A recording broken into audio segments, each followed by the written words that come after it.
চাকৰি দিয়াৰ নামত প্ৰবঞ্চনা ডিফুৰ এগৰাকী মহিলাৰ হাওৰাঘাটৰ এটা দম্পতীৰ পৰা লুটিলে 4 লাখ টকা।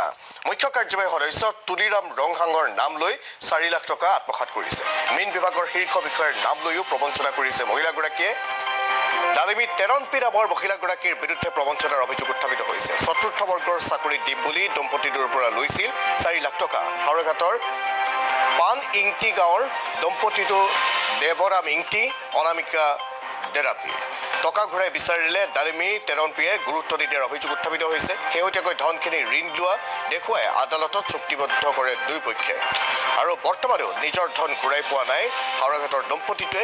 এইপিনে জটিল ৰোগত আক্ৰান্ত হৈছে অনামিকা ডেৰাপি। ধনৰ অভাৱত উন্নত চিকিৎসা কৰোৱাব পৰা নাই অনামিকা ডেৰাপিয়ে। বিষয়টোত সুবিচাৰ কৰিবলৈ মুখ্য কাৰ্যবাহী সদস্য তুলিৰাম ৰংহাঙক ডাক্তৰ আহ্বান জনাইছে এই দম্পতীটো।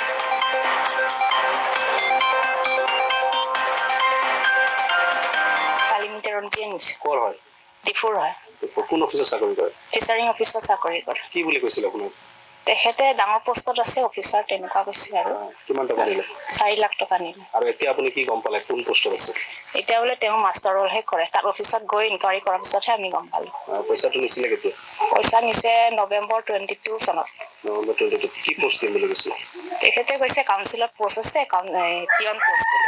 মই কৈছোঁ পিয়ন পোষ্ট হ'লে হ'ব দিয়ক, দিলেই হ'ল মোক। এই বুলি মই টকা ওলাই পেলাই দিলোঁ।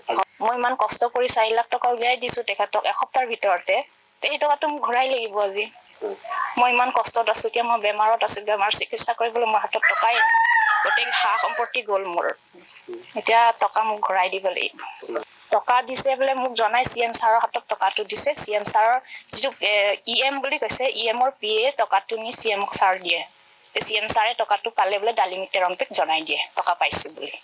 সেই তেনেকুৱাই মোক ফোনত জনাই। এইটোৱে বুজাইছে আৰু চাকৰিৰ নামতে তেনেকুৱা হৈ আছে। এতিয়া টেলেণ্ট নাচায় আৰু টকা থাকিলে চাকৰি পাম বুলি তেনেকুৱা মানুহে আশা কৰে ন। সেই তেনেকুৱা অৱস্থাতে আছোঁ। 2 মাহ 1 মাহ তেনেকুৱা ফোন কৰিলে ৰেগুমেণ্ট কৰাৰ পিছত যেতিয়া সিহঁতক 1 মাহ সময় দিছোঁ, 1 মাহ সময় দিয়াৰ পিছত আমি বহুতবাৰ ফোন কৰোঁ, মেছেজ কৰোঁ না। তাৰপিছতে আকৌ আমি লিগেল নটিচ দিলোঁ 1 মাহ পিছত, সময় দিয়াৰ পিছত। লিগেল নটিচ দিয়াৰ পিছতো তেনেকুৱা অৱস্থা কৰিছে। যে মই চাকৰিৰ নামত মোক পইচাটো 4 লাখ টকা ঠকিলে এনেকৈ কৈছে আৰু। তাৰপিছত মই ক'লো কিয় দিব লাগে, আগত মোক সুধিব লাগিছিলে। এতিয়া মোক নুসুধাকৈ টকা দিয়াৰ কাৰণে এতিয়া পস্তালেতো এতিয়াতো ভাল কথা নহয়।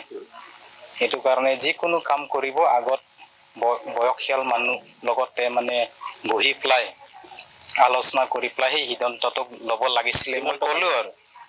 তাৰ 4 লাখ টকা লৈছে। এইটো ডালিমী তেৰনপি। তেওঁ মানে কৈছে ডিফুত মানে ফিচাৰিং অফিচতে কৰে বুলি কৈছে আৰু। পিছত মই ডিফু গৈ মানে ইনকুৱাৰী কৰিলোঁ। পিছত এনেকুৱা তাৰ ডিপাৰ্টমেণ্ট মানুহবিলাকে মোক কৈছে তাৰমানে পাৰ্মানেণ্ট চাকৰিও নহয়, মানে এনে ফৰগ্ৰেড কৰে বুলি কৈছে আৰু বেছি দিন হোৱা নাই চাকৰি। গহপুৰৰ ঘটনাৰ তদন্ত ঘোষণা কৰিছে বিশ্বনাথ জিলা প্ৰশাসন।